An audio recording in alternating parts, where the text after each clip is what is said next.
Today, we're going to discuss, as usual, my life and what's going on in it. But more importantly, we're going to talk about the changes which are happening to both Wednesday Waffle and my channel in general.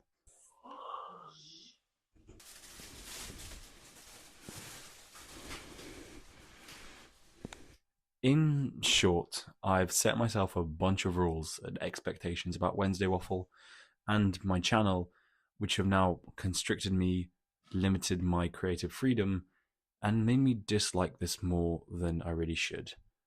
And it's time to change that. What's brewing, everyone? Let's just switch this Wednesday Waffle up a bit then. I'm going to start with a big idea, which you already know what that big idea is. I do as well. And it is the changes coming to Wednesday Waffle and this channel. It's kind of difficult for me to believe that I've been doing Wednesday Waffle for over a year now. That's maybe not over a year, but it's a very big number. I've been doing it for a long time. I've definitely been doing it since at least March last year, even though I have missed quite a lot, taken a few breaks.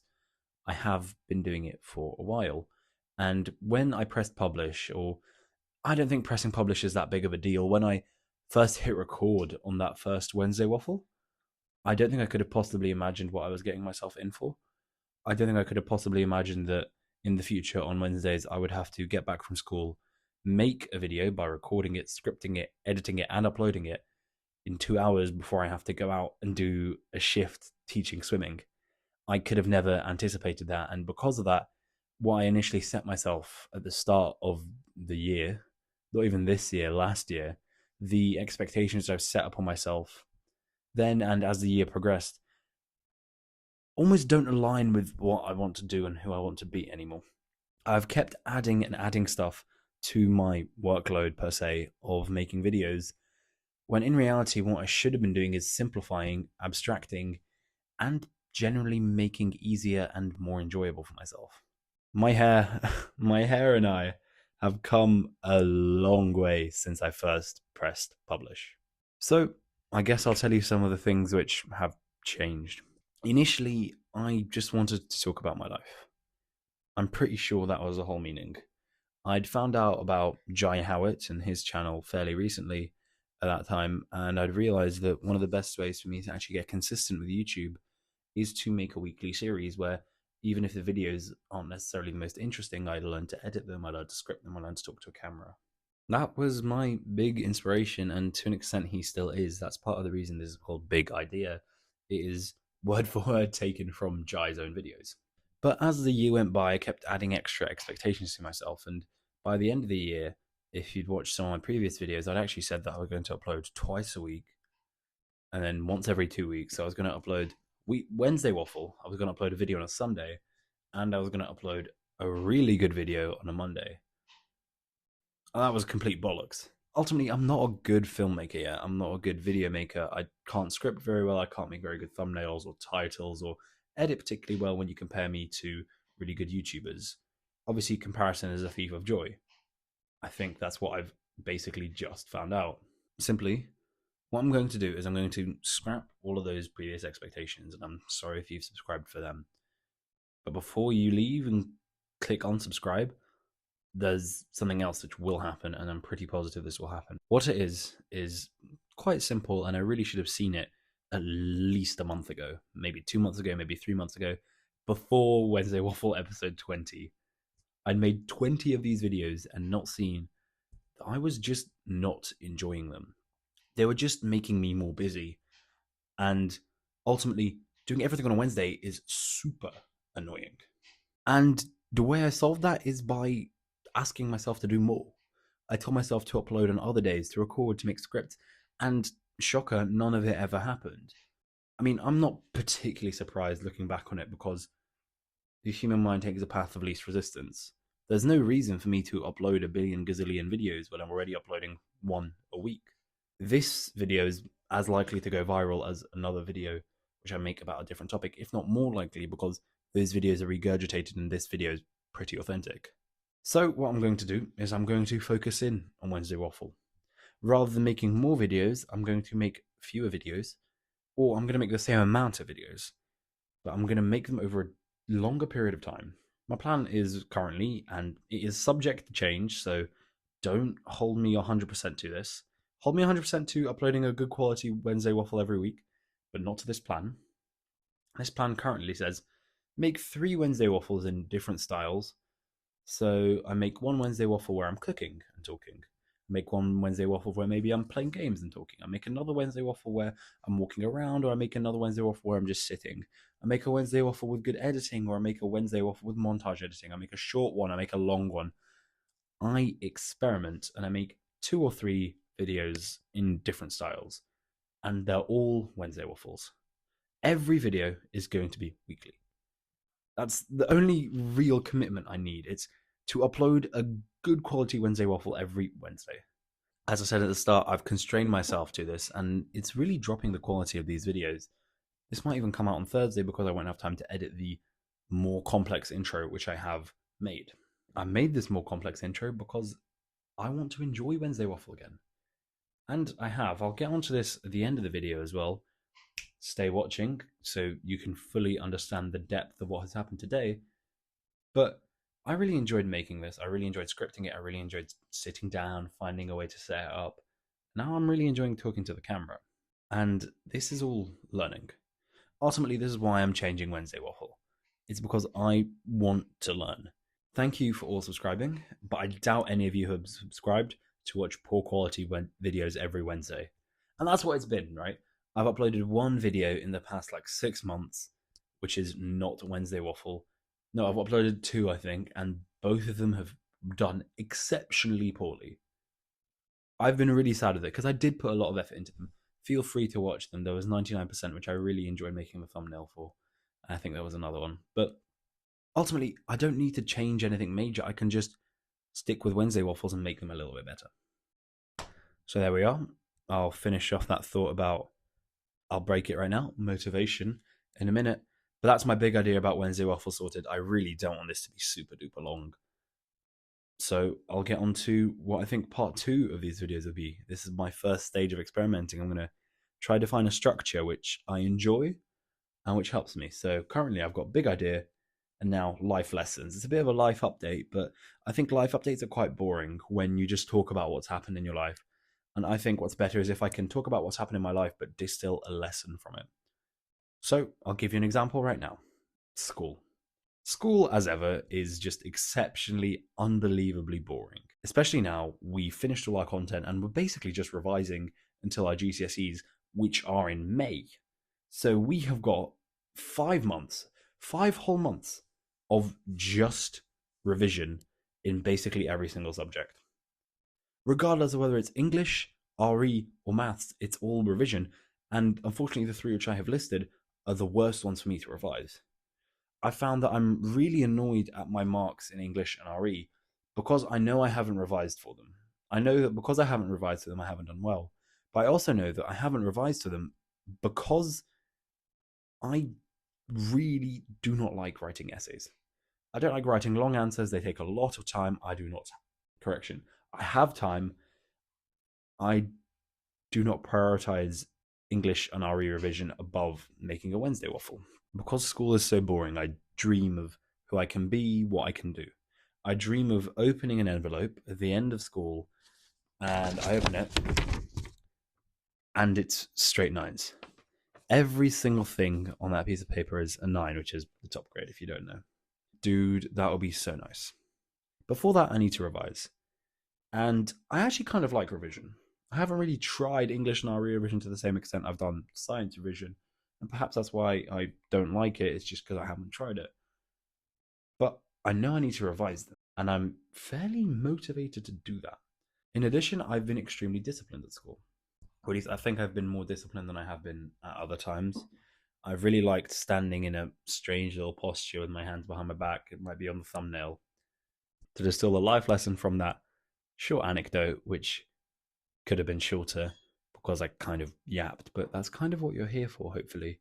School is boring. The way to counter boredom is to make sure you are motivated to do well in that place of boredom and to be disciplined in that place of boredom. Because your character in that place of boredom will be your character for the rest of your life. What I'm trying to say is that if I'm disciplined at school And if I'm motivated at school, that's very likely to just pretty much by osmosis go through into my normal life. I'll be disciplined, I'll be more motivated. Life lesson number 2, climbing. I went climbing yesterday with my friend Harvey, and Jesus Christ, it was one of the most bipolar experiences I've had in my life. Maybe not quite super bipolar, but it was very different. At the start, I was super motivated. I was really trying on my climbs, or this one specific climb, and I was really happy that I was there, and I was happy that I was falling off. And it might sound unusual, but it's quite common when you have a project which you're making progress to. However, by the end of the session, I was incredibly angry with it. Maybe not even angry, I was just disappointed in myself for being so weak. Because I'd spent 5 sessions on this boulder, maybe even 6. And in that session, part of what had both motivated me and depressed me was that there were 2 kids, one 14, one 15. One of them flashed my project. One of them got to the last move on his 3rd go. I've been trying it for 6 sessions and I can't do the middle move.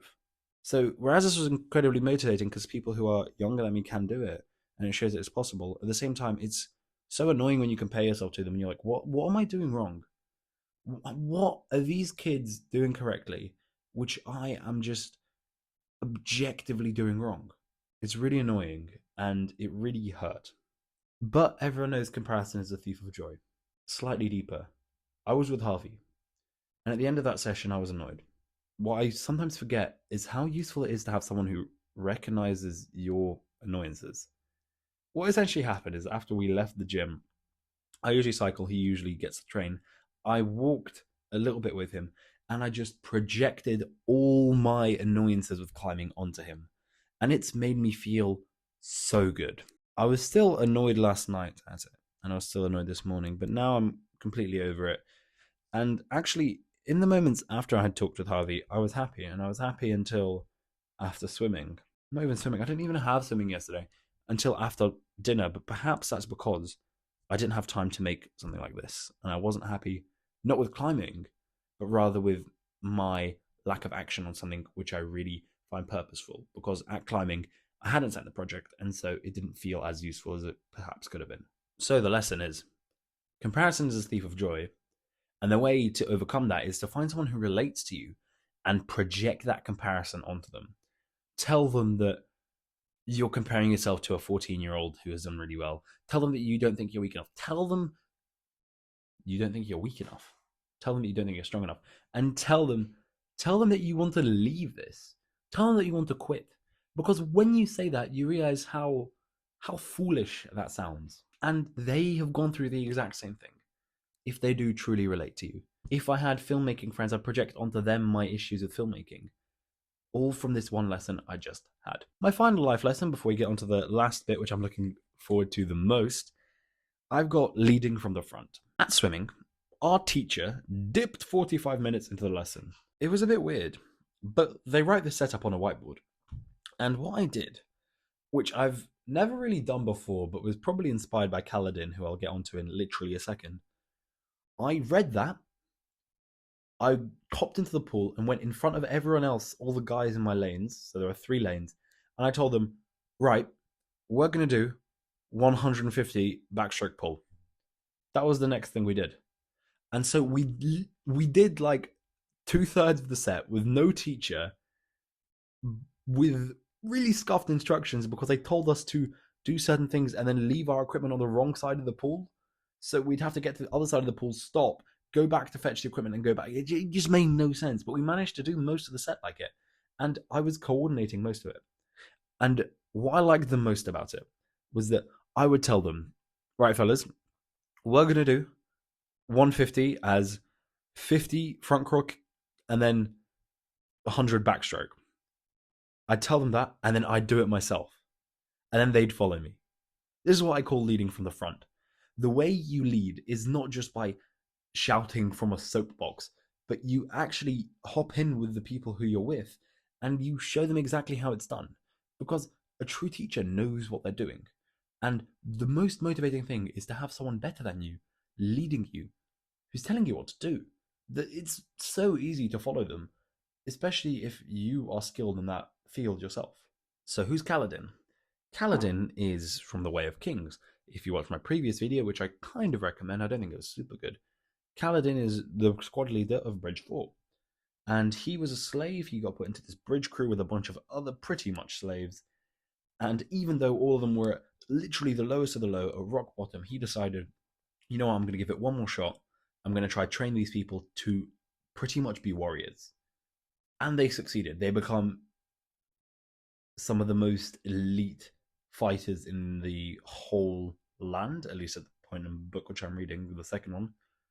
Kaladin becomes a wizard, pretty much. And I'm really inspired by that. I really want to try what Kaladin's doing and leading from the front, so this is a prime example to try it. Ultimately, part of the reason this is so pivotal is because I, and probably you, are pretty good at procrastinating. Taking responsibility for others kills your procrastination. Because if you then don't do something, others are relying on you. It's essentially accountability, but slightly different. It's more like accountability, responsibility. So the lesson: take accountability, responsibility. Get someone who relies on you, teach them it. And if you don't do it, that's your fault that they haven't learned. You're much more likely to do it. Try to lead from the front. And rather than just shouting at someone, hop in and do it with them. And ultimately, don't be afraid to try following the footsteps of someone who is rather a fictional character or a real character, someone you adore. Try to embody them in what you do and never ever lose an opportunity like the one I had at swimming when the teacher dipped and I could genuinely lead a set from the pool. We're now going to get onto hopefully my favorite section of this video, and I'm going to try it in the next one as well. What it is after my big idea, after my life lessons, we're just going to have some fun stuff. Because what's the point of life if you're not having fun? At school, I've been reading this really good book called A Cheesemaker's Guide to the British Isles. It sounds silly. It's pretty silly. It's exactly what it says in the tin. It's some guy who just goes around and looks at the history of the UK from the perspective of cheese. And genuinely, it's fascinating. Not only am I learning a lot about cheese, which I'll get onto in a moment, but I'm also learning a lot about the history of my own country. And especially through a lens of cheese, it's really interesting. I've got some really unique knowledge now. And whether or not I can apply it, I don't care because it's fun to learn. What else about cheese? Well, I got a cheese making kit for my birthday from my girlfriend. Portia, thank you so much. And we're probably going to make the first cheese on Saturday. I'll probably put up a video of us making it, maybe a little bit of a vlog style in next Wednesday waffle. I'll write myself a reminder for that. But we're probably going to make a mascarpone. And now I'm really invested in making cheese. I really want to when I'm like 25. Maybe not 25. 25 is a bit far, but let's say I'm 40 or 45, or I've pretty much got an early retirement. I'm living in my little hut in the woods with the hole which I can see through. It's called a window, and I'm a wildlife photographer. And we have cows, and there's like a cheese vat, and I'm making my own cheese.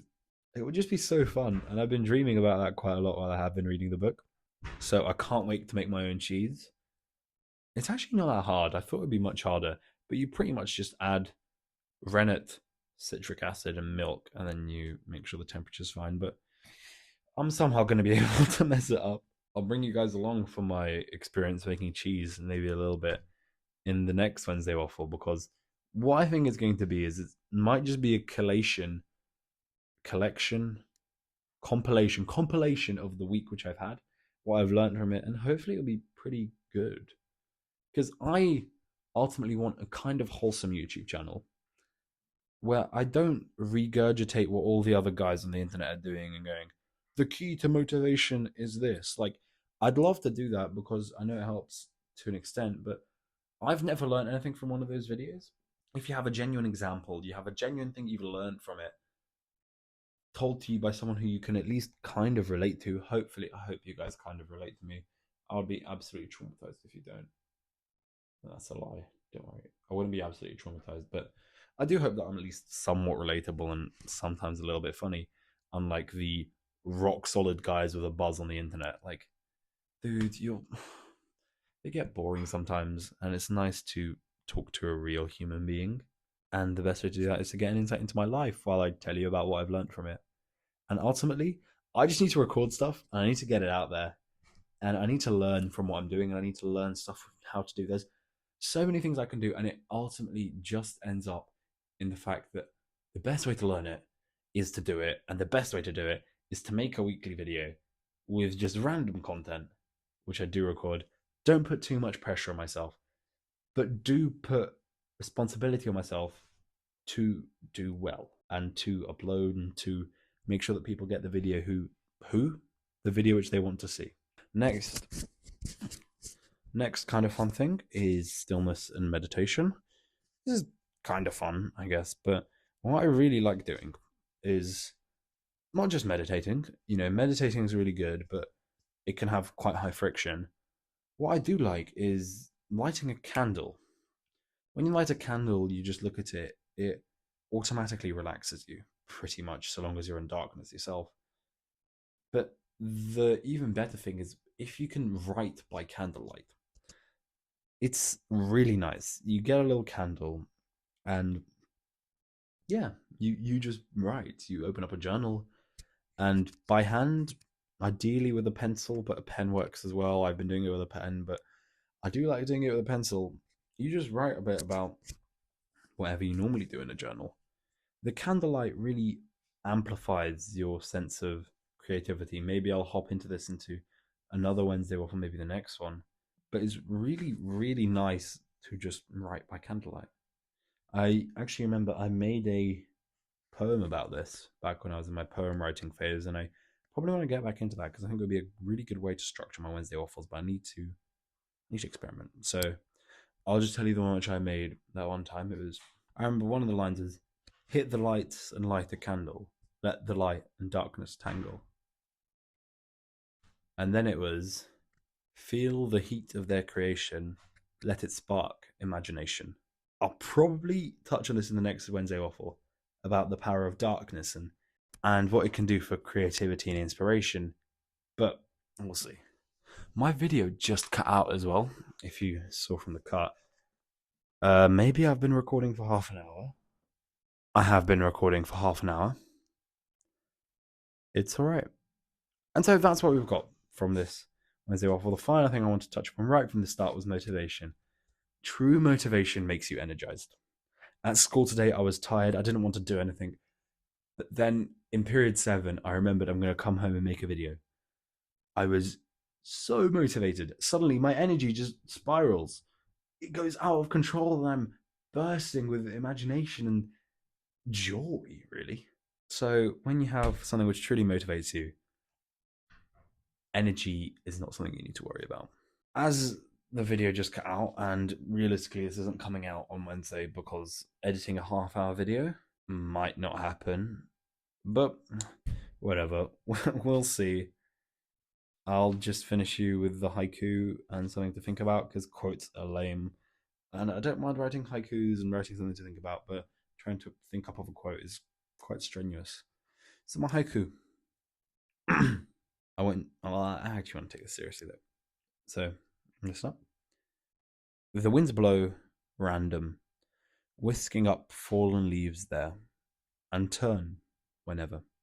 And the final thing to think about, something a little bit whimsical, a little bit silly to summarize this video, but what is your favorite type of cheese? If for some reason you've watched to the end of this video, I'll probably write a little comment to say skip to the end of the video if you don't want to listen to dumb stuff. Or if you don't want to listen to me waffling, even though that's the title of the video. I do want you to just tell me what your favorite type of cheese is. Personally, my favorite type of cheese is probably a nice crumbly goat's or sheep's cheese. I do like those. And then a really nice crumbly goat's cheese you can spread on like a wrap or a piece of bread or a toast and then have something sweet with it, like apricots or honey and mandarins. No, honey and tangerines works really well with goat's cheese, and apples, soft apples. So yeah, what's your favorite type of cheese? I hope you guys kind of enjoyed this video. realistically, you won't have watched this far, but if you have, thank you so much. And I'll see you next week. I can say that with certainty. Goodbye.